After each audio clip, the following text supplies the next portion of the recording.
Well, hello, WreckMaster family. Good evening, good morning, wherever you are. I hope you enjoyed the first installment of Heroes from the Ditch. I've got the distinct honor of being joined with my colleague, Scott A., dear friend and colleague for, gosh, how long has it been, Scott? When did we first meet? It's been quite a few years. When did you take your first class, Casey? 2007. So it's been 2007. It's my been friend. a long time. Yes, it has. So this is a new thing with WreckMaster, and we're just trying to get the word out that personal accountability is a big thing, training is a big thing, safety is a big thing, and we're hoping this is something that's well received. So you've had a chance to hear that little talk, and just wanted some feedback from you on how this whole thing works and what this looks like in your discipline. You know, Casey, it's kind of ironic that everything that has to do with the towing is about a routine, and the process that you just introduced the people that listened to your last scenario was you gave them a routine. Quite frankly, the biggest downfall to our industry with towers is they don't take the time to educate themselves to create a routine that makes their job easier. The carrier, we as an industry take for granted. It's light duty, it's not a heavy duty operation. It's something that we as an industry look at like we can't damage anything with it. Yeah. I've always liked the line that damage is free, because it is free, but somebody got to pay for it, right? Damage free, right? Damage free. That being said, we seem to want to throw the new guy into the carrier, and we don't give them the tools that they need to be successful at that job. You know, they go out and spend a day or two with the lead driver. The lead driver's maybe getting a week with them at best. Most companies are trying to give them a 2-week window, maybe a 3-week window. But as the lead driver realizes that little Johnny's slowing him down and he's losing money, training's over. Time to go out on your own, right? Training's over. It's time to turn them loose. Quite frankly, over the years I've been doing this, and there's been quite a few years, I've been involved with WreckMaster for quite a few years. I've heard every line there is. I can't afford training. I can't afford to send guys to training. I'm going to smile and tell you that we as owners can't afford not to send drivers to training. Misconception is that can't happen to me. I know you're well aware, Casey, but our audience probably isn't. 1997, I was hit by a car changing a tire on a routine tire change on the freeway. I don't believe most of us towers realize how dangerous our job is. I spent 11 and a half months in a hospital, rehabilitation, countless surgeries on my leg. The doctors were able to save my leg. I've kind of gotten back to a pretty normal life. People wouldn't know that I had that happen to me unless I've shared it with them. Yeah, you've only mentioned it to me a couple times. The backstory on that is we get complacent and we feel that that can happen to us. We get invincible. Our job is mundane and routine and the same thing over and over again. And we as towers lose track of the proper routine to keep ourselves safe. knowledge is power. The more we know, the more we can convince the tower, whether he be new or he be old, in the towing industry, of the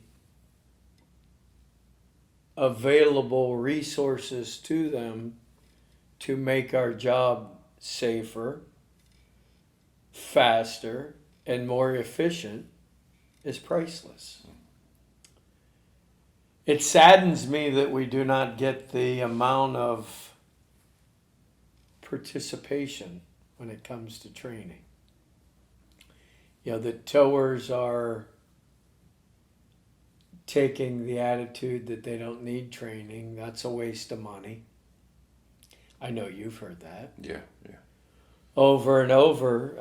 I've heard people and been told by towers, what are you going to teach me?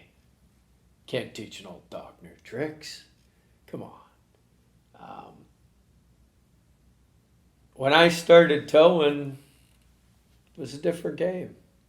You know, I was trained by people that showed me a J-hook vibrato on the front and one chain wonder on the back.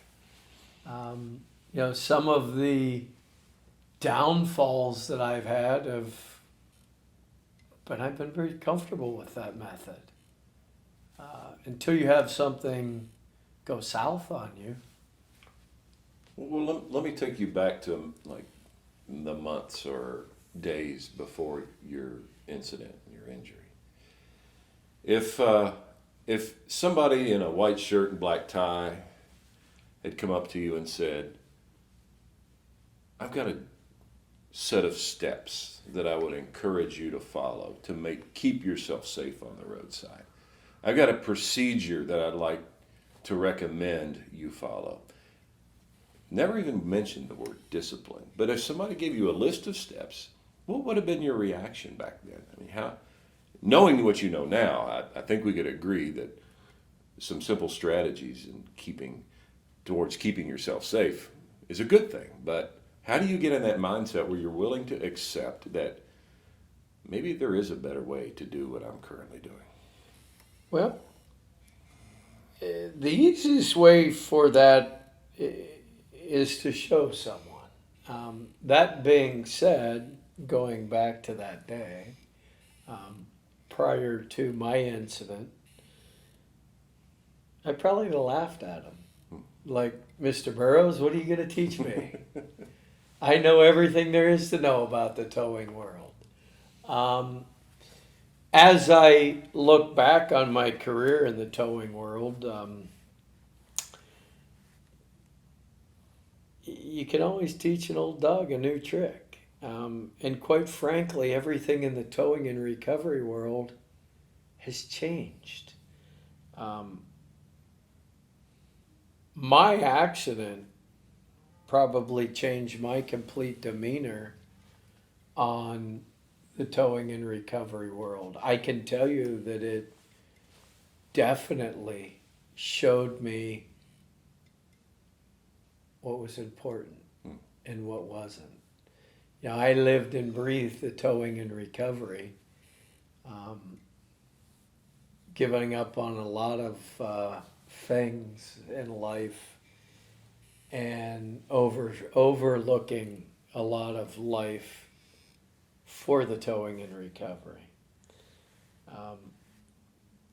Knowing what I know now in the training world, just the mere fact that I can save 5, 10, 15 minutes off the time it takes me alongside the roadway by following a simple routine that was presented to me back in 1999 by a funny little feller by the name of Terry. Pappy.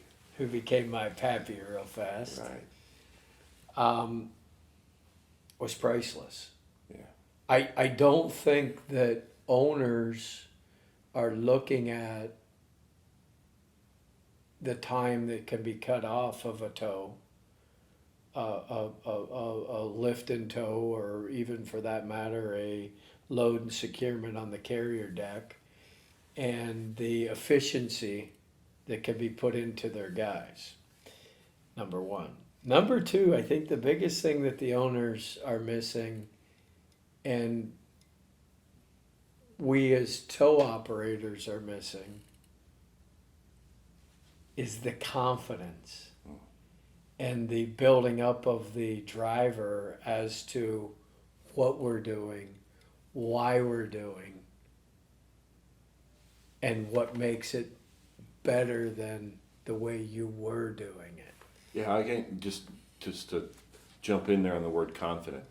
One of the things that I've found really helps me feel confident is when I know why I'm doing what I'm doing. When there's a reason, it's not just, hey, I need you to do it this way. So, just having a quick reflection back on that podcast, there's exit safely, place wheel chocks, where do we place our equipment, where do we store our winch line, and only do a curbside town. So that's a check the box kind of thing. But if you don't know why you're doing what you're doing, you're going to omit those at some point. So that's great. That's one of the things that I always loved about WreckMaster was I understood the why. And when I understand the why, it makes me a more confident operator. But there's a fine line between confidence and ego. Can you speak to that a Well, bit? let's back up. Let's look at our upbringing in the towing and recovery world. Yeah, I started in a tow truck at the age of 14. Times were a little different back then. I know that you grew up in a family business. When you asked the question why, whether it was to your grandpa or dad, or in my case it was my uncle, the standard answer was, because I told you so. I don't know how many times I've heard that line. I don't know how many times I've argued, been yelled at for things I didn't do because I didn't pay quite a good enough attention. And back in the day, if you were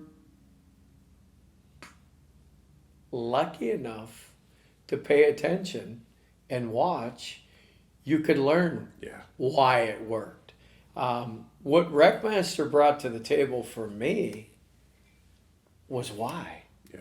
Why when I put the snatch block into the car move, and why it didn't move when I didn't have that block in, or why my truck slid. There's a lot of whys that were answered by just being able to figure out the forces that you have to put on something to make it move. The confidence can be very quickly misconstrued as being arrogant. Yeah, I agree. We are considered sometimes, I know I'm looked at as I'm being cocky.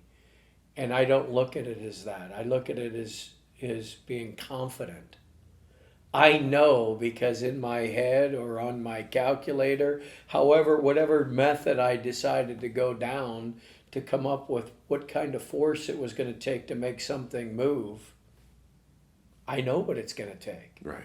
I know that when I put a 4-point tie down on a car, when I tow it on a flatbed carrier from point A to point B, when I get to point B, it's going to be on the backside still. It's not going to come off. It's not going to fall off. I know that's simple, but one of the things that I think the towers totally miss are the simplicity of what we do. We take for granted a lot of things. We take for granted that when we pull something up on the deck and we throw a chain on the back side of it and we hunker it down with the winch, nothing's going to break. When we get from point A to point B, it's going to be still on the back there. And quite frankly, I don't know that was wrong because that's how I was trained in the flatbed. And you happen to have been successful a number of times, probably. Correct, because I knew just how tight to pull her. Yeah. Pull her tight enough. As times have changed, the designs of the cars have changed. The things we're hooking to aren't as sturdy as they were back in the day. If the towers didn't change, it's going to cripple them. Yeah, but I think also there's a new awareness, and I think it's been creeping in. But I think it's becoming clearer and clearer to most of us that we have an obligation to those around us to create this environment for safety and success. And carrying a casualty down the road on an open bed that is a car carrier rollback, whatever you want to call it, that thing could become a violent projectile in different traffic conditions, risking not only the driver of the towing recovery operator, but those around them. And our actions have to, we have to be responsible for our actions, and we have Consequences. Exactly, there are consequences. It's just that, thank goodness, the majority of us, when choosing the wrong path, haven't had to suffer the consequences. And I think that's where we come in, because as instructors, we get to hear these stories. We scour the internet and we hear stories from ages ago about a lot of these accidents that have happened and what could have been done to prevent them. And so we get a bit more of this than the average tower. So we know what can go wrong and what will go wrong if you don't follow this disciplined approach that, number one, keeps the casualties secure. But the overarching theme, and what I really wanted to convey through that message you heard a few minutes ago, was we have to be accountable to ourselves, because only we can make those choices that are going to keep us safe. The vest isn't going to save us. The law's not going to save us. It's personal accountability. Is there, what can you speak to that? Where have you seen that you have made choices that for a fact, and maybe even just speaking in spite of, or the learnings that your incident brought you, where has personal accountability come into you and your job? Because you're still a tow operator. In addition to going out and teaching class, right? I still am. You're still doing it. So where's personal accountability come into your line of work? Well, personal accountability's probably, you spoke on the vest isn't going to save you. I had a vest on when I was hit. Quite frankly, as I look back on my incident, it's been quite a few years at this point. As I look back, I wouldn't do anything different today than I did back on that day. Freakily, the person that hit me didn't stop. They never found that person. And I, to this day, don't believe that I did anything that created that. On a personal level, changes, I'm much, much, much more aware of my surroundings.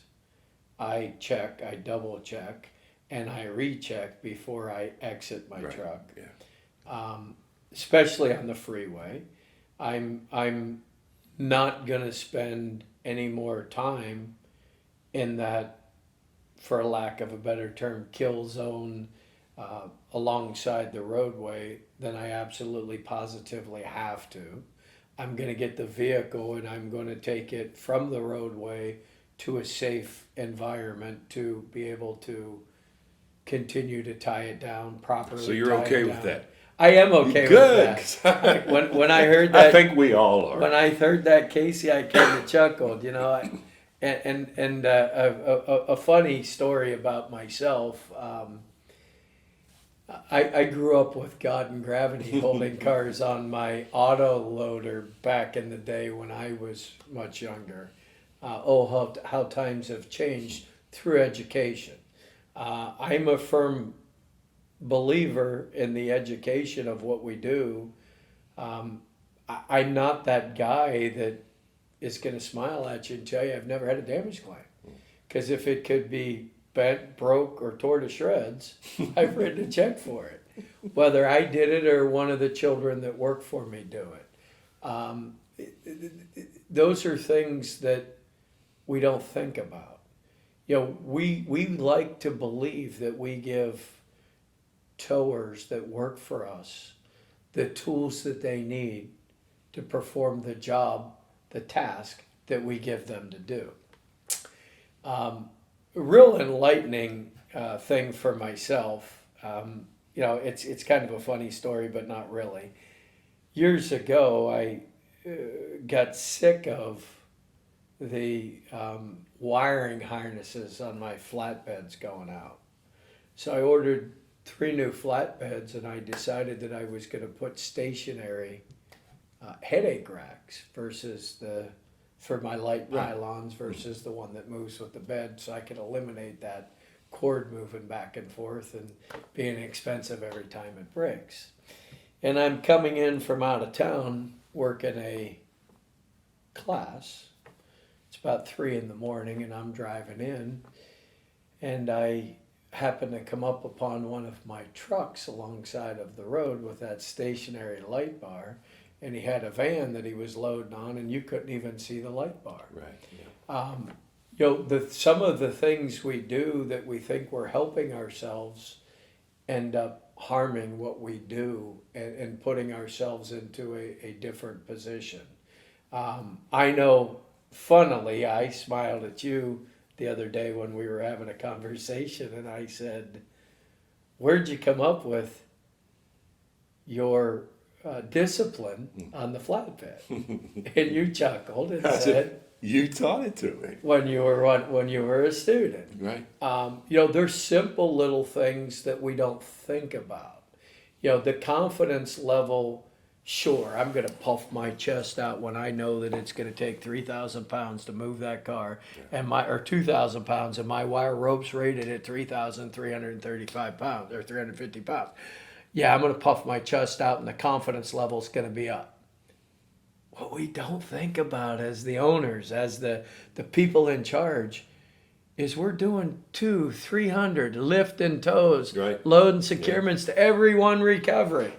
Oh, and that recovery's probably laid over on its roof or on its side. Show me the scratch I put on it versus the one you did. The towing world we take for granted, and we're doing it over and over and over again. We, the owners of the towing industry, can't afford not to educate the tower, to create a routine for them, to make them faster, more efficient, to take them out of harm's way. The tower doesn't think about that. He knows that when he gets out of the truck, he jumps out, he pulls the lever to put the winch in the freewheeling, he runs the bed out. He has to run it from the right side, the driver's side of the truck, because that's how he was taught. Yeah. He doesn't think about there's a car coming and it could potentially hit me. No, that isn't a thought that couldn't happen to you until something like that happens to your company or yourself. Think about it. And it doesn't have to be, my type of event, which was huge. It could be getting brushed by a mirror. How many times have you ever been alongside the road and felt the breeze of the truck or car going hear those by? rumble strips. Oh, I hate to hear that. Yeah, and we take it for granted. Oh, that day gonna hit me. I'm Casey Burrows. But there's way too many names on that beautiful monument down there in Chattanooga. And every fall, names get added. 6 a month, somewhere in that neighborhood. Every 6 days is what the average has been over these years. But we don't need to wait until those beautiful fall days in Chattanooga to realize how important these people are that we've lost. And I think if there's a message that I kind of want to line this whole conversation, to provide that nice, soft, beautiful lining, is if you're listening to this and you're a tow operator, I don't care whether you just started the job or for what reason you're doing the job. To some, this is a fallback job and not a career. To some, this is the only thing they've ever done. To some, they're doing it because they've gotten forced in by family. But whoever out there is listening to this, they need to know that when I made that simple statement somewhere in that podcast that identifies the tower as the most important asset in this scheme. You're important. Scott, your life matters, my life matters to someone out there. And if we take away that one element, if I don't go home at night, who's going to protect my kids? Who is going to live out the rest of the days with my wife? You know, we've both got daughters graduating high school this year. Yeah. And I'd like everybody out there to hear that, yeah, we wear pretty white shirts, some nice looking black ties, but we really do care about you. You and I, Scott, have developed a bond over the years, and I consider you a dear friend. And not to diminish that friendship at all, but I have the same level of care and devotion to these people who are out there doing the same job you and I are doing. And I think there's times that they just need to hear somebody cares. Yeah. And they are indeed important. And take your job seriously, because you matter, and we want to be there to help coach you through some better ways to do things, so that you will always be there until you take your last natural breath. And it doesn't have to be because you got stuck on the roadside. Everything I think that I do, my reason for being here, for doing this job with WreckMaster, is that I care about the people that are doing it. And I know you do too, or you wouldn't be here. So I think that's probably a pretty good way to close this out, just by letting everybody out there know you're important, you matter, and you got to do what it takes to cover your, well, Buns. see you in the ditch, right? Yeah, I'll be there. Guys, the towing and recovery world has been very good to me. I get disheartened when I hear towers explain to me that they needed a job, and that's how they got into the towing world. If I can leave you with anything before we part company on this chat, take pride in what you do. Take pride in yourself, and spend the time, energy, and money on yourself to educate yourself to be the best that you can be. Knowledge is power. The more you know, the more you're worth. That's right. Have a good night, good morning, whatever time it is where you're at, and I'll see you in the ditch. Scott, thanks. Thank you, Casey. Good to see you. It's a pleasure.